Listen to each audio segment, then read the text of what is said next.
भारत की पवित्र धरती केवल देवताओं की लीला भूमि ही नहीं रही, बल्कि ये अनगिनत रहस्यों, अद्भुत संरचनाओं और प्राचीन ज्ञान की मौन साक्षी भी रही है। इस धरती का हर कण अपने भीतर इतिहास की कोई न कोई कथा समेटे हुए हैं।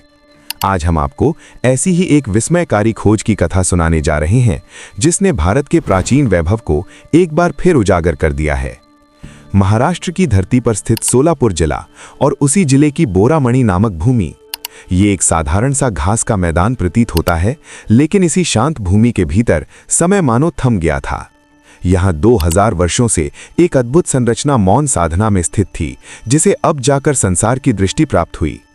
इस भूमि पर जो प्रकट हुआ वो कोई साधारण पत्थरों की रचना नहीं थी। ये एक विशाल, गोलाकार और अत्यंत सटीक रूप से निर्मित चक्रव्यूह था। पत्थरों से बना ये चक्रव्यूह लगभग 50 बाय 50 फीट के क्षेत्र में फैला हुआ है और इसमें 15 घेरे हैं। भारत में अब तक जितने भी चक्रव्यूह ज्ञात थे वे इससे कहीं छोटे थे। इसी कारण इसे भारत में अब तक का सबसे बड़ा प्राचीन चक्रव्यूह माना जा रहा है।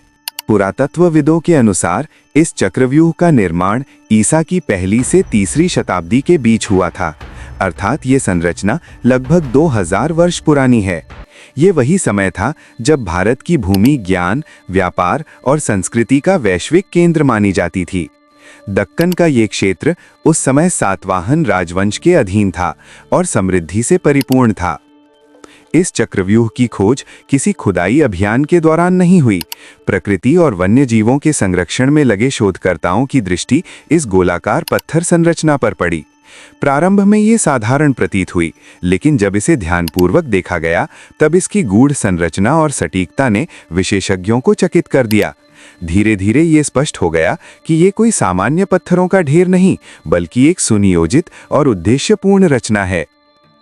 इस चक्रव्यूह की बनावट अत्यंत सूक्ष्म और संतुलित है। पत्थर जमीन से थोड़ा ऊपर उठे हुए हैं, फिर भी 2000 वर्षों तक प्रकृति के बीच सुरक्षित बने रहे। इसके घुमावदार मार्ग सीधे केंद्र की ओर ले जाते हैं।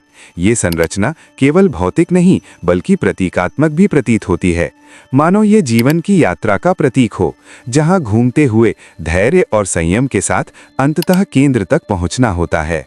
कुछ विद्वानों का मानना है कि इस चक्रव्यूह का उपयोग ध्यान, साधना और आत्मचिंतन के लिए किया जाता था।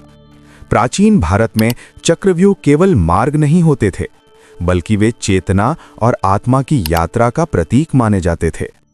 वहीं कुछ इतिहासकारों का ये भी मत है कि इसका उपयोग यात्रियों और व्यापारियों के लिए दिशा सूचक चिन्ह के रूप में किया जाता था। प्राचीन काल में भारत का व्यापार दूर दूर तक फैला हुआ था।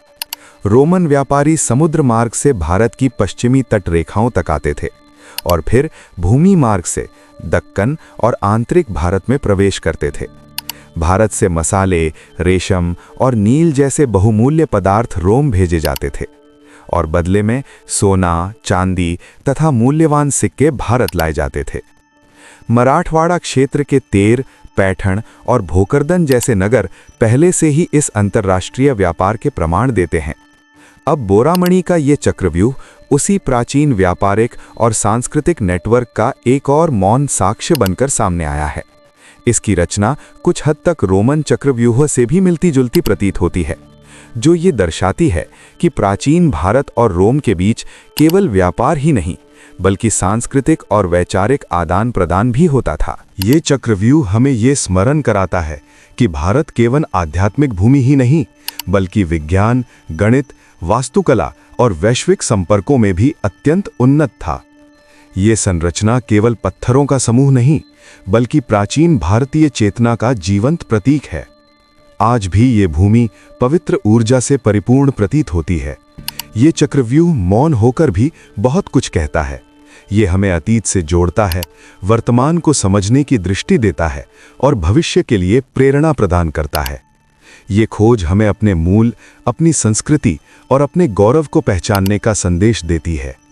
भारत की धरती आज भी अनेक रहस्यों को अपने भीतर संजोए हुए है, जो समय आने पर स्वयं प्रकट होते हैं। बोरामणि का ये चक्रव्यूह उसी शाश्वत सत्य का प्रमाण है। ये केवल एक खोज नहीं बल्कि आत्मबोध है। ये केवल इतिहास नहीं बल्कि संस्कार है। ये केवल चक्रव्यूह नहीं बल्कि चेतना का चक्र है जो हमें स्वयं की ओर ले जाता है। अगर आपको ये कथा पसंद आई तो चैनल संस्कृति चित्र को जरूर सब्सक्राइब करें और बेल आइकन दबाएं।